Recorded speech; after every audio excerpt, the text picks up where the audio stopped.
सबसे पहले सभी साथियों को, खास तौर पे बहुजन मीडिया हब के लोगों को, राहुल नागपाल जी ने मुझे यहाँ बुलाया, उनको सबको मेरा, और सभी पत्रकार बंधु और हमारी बहनें जो ईमानदार पत्रकार हैं यहाँ पर हैं, उनको जय भीम, अस्सलाम वालेकुम। मुझे थोड़ा जल्दी जाना है, माफी चाहता हूँ। 2 केसेस लगे हुए हैं, एक दिल्ली दंगों के केसेस लगे हैं कड़काडुमा में, और कड़काडुमा में ये हाथरस में एक एससी समाज के व्यक्ति के साथ बहुत बड़ा एट्रोसिटी का केस हुआ था। तो उसमें एसएसपी हाथरस और वहाँ के एडीएम आ रहे हैं, तो मुझे उनसे सवाल जवाब करने कड़काडुमा जाना है, तो इसलिए मैं जल्दी जाने के लिए माफी मांग रहा हूँ आप सब लोगों से पहले, लेकिन वो काम भी जरूरी है। तो सबसे पहले तो ये है कि गोल्डन दास जी जो हैं हमारे गोल्डन नेता हैं। सबसे पहली बात तो ये समझ, जब तक हम लोग जो बहुजन के लोग हैं अपने असली नेताओं को नहीं पहचानेंगे, जब तक हमारा कुछ हो नहीं सकता। और मुझे अभी राहुल जी ने बताया है कि ये गोल्डन दास जी जो इस वक्त जेल में है, ये इसलिए है क्योंकि एक शेड्यूल कास्ट की बच्ची के साथ बहुत ही बेरहमी के साथ बलात्कार और हत्या की गई, उसकी आवाज उठा रहे थे।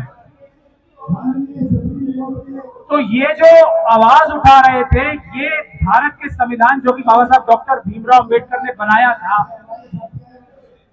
उस संविधान की रक्षा करने के लिए ये काम कर रहे थे। तो ये संविधान की रक्षा करने वाले हमारे नेता हैं। पहली बात तो ये समझ लीजिए।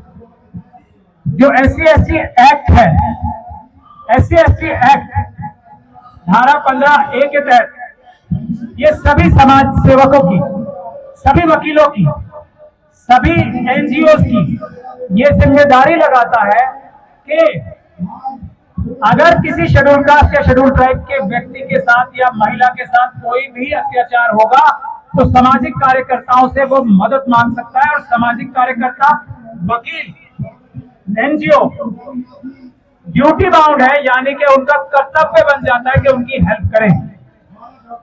तो ये जो काम कर रहे थे, ये एक अपना संवैधानिक और SC/ST एक्ट का तहत जो इनकी जिम्मेदारी लगाई गई है, एक्ट ने, SC/ST prevention of atrocities act में, उस कार्रवाई को कर रहे थे। जिन जिन व्यक्तियों ने इस काम के अंदर इनके काम में बाधा डाली, वो सब अपराधी हैं। उन्होंने एक अपराध किया है SC/ST एक्ट के तहत ही। तो जिस पुलिस अफसर ने, जिस प्रशासनिक अधिकारी ने बिहार सरकार के ये कार्य किया है, उसको जेल भिजवाने का काम करना सबसे महत्वपूर्ण होता है इन सब केसेस में। जब तक हम वो नहीं करेंगे, जब तक ये अत्याचार होते रहेंगे। और अत्याचार के खिलाफ हमारे गोल्डन दास जैसे नेता को दबाया जाता रहेगा, ताकि वो अत्याचार के खिलाफ आवाज ना उठा सके। तो महत्वपूर्ण बातें इसमें 2 हैं।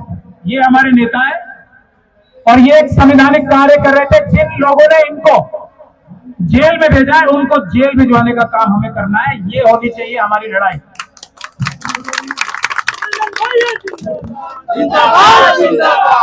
अब महत्वपूर्ण बात क्या है, सब लोगों को, अम्बेडकरवादियों को अपनी अपनी जिम्मेदारी निभानी पड़ेगी। सबसे पहले काम तो इनका था, एक बच्ची के साथ अत्याचार हुआ, इन्होंने अपनी जान हथेली पे रख के उसकी रक्षा की। ये काम करते करते ये जेल चले गए। इन्होंने अपने 100 में से 100 नंबर ले लिए। 100 में से 100 नंबर गोल्डन दास जी के हैं, क्योंकि वो जेल में है। ये पहला टेस्ट है। और जब तक ये जेल जाने के लिए तैयार रहेंगे, जब तक ये सड़कों पे आंदोलन करते रहेंगे, तब तक ये हमारे नेता रहेंगे, तब तक ही रहेंगे। और इसमें कोई एक्सेप्शन नहीं है। जो व्यक्ति कुछ दिन जेलों में जाके फिर आराम की जिंदगी जीने लगेगा, वो हमारा नेता नहीं है। नेता बनाए तो ज्यादा जेल में जाना पड़ेगा, नेता बनाए, हमने नेता बनाया है तो ज्यादा सड़क पे आंदोलन करना पड़ेगा। यही टेस्ट है। जिस दिन आंदोलन बंद, उस दिन नेता नहीं है।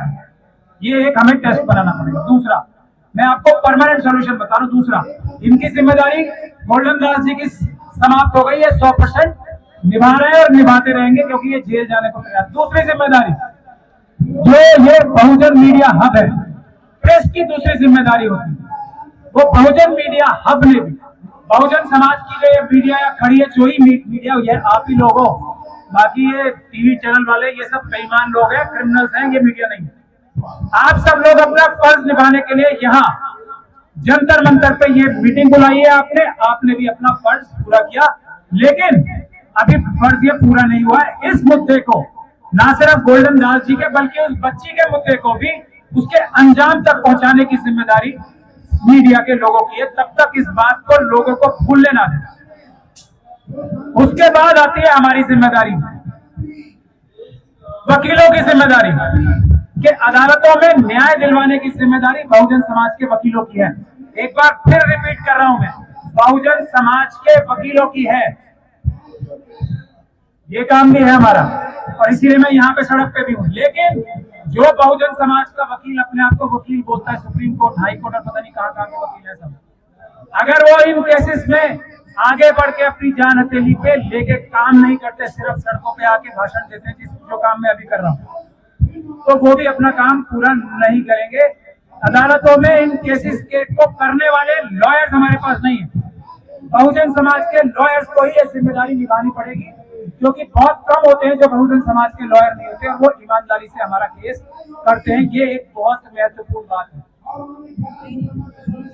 ये है 3 बड़े बड़े मुद्दे, और इसके लिए इस केस को भी हमें हर केस को मिसाली केस बनाना पड़ेगा, वरना जो कार्य हो रहे हैं और हर केस का जो अंतिम ताकत है, वो मैं हर जगह बोलता हूं, यहां भी बोलूंगा, जो चुनाव जब तक मतपत्र से नहीं होंगे, ये अत्याचार करने की ताकत किसी भी सरकार के पास रहेगी। आज बीजेपी और आरएसएस के पास जो ताकत है, वो मतपत्र से चुनाव ना करा के ईवीएम के जरिए चुनाव कराने की है। तो हम अपने हर आंदोलन में ईवीएम का भी मुद्दा साथ में रखें, क्योंकि बुनियाद ये जहर फैलाने की ताकत जो आती है वो ईवीएम के जरिए आती है।